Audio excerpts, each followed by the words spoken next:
کرے گا وہی دنیا بنانے والا چاہے، ہوگا وہی دنیا کا خالق چاہے۔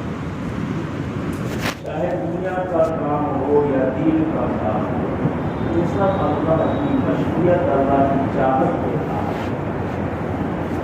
ہمارے لیے کچھ کرنا تو بہت دل کی بات ہے میرے دوستوں، کرنے سے پہلے اس کا سوچنا کہ ہمارے اپنی مرضی سے نہیں ہو سکتا، جب تک اللہ ہے۔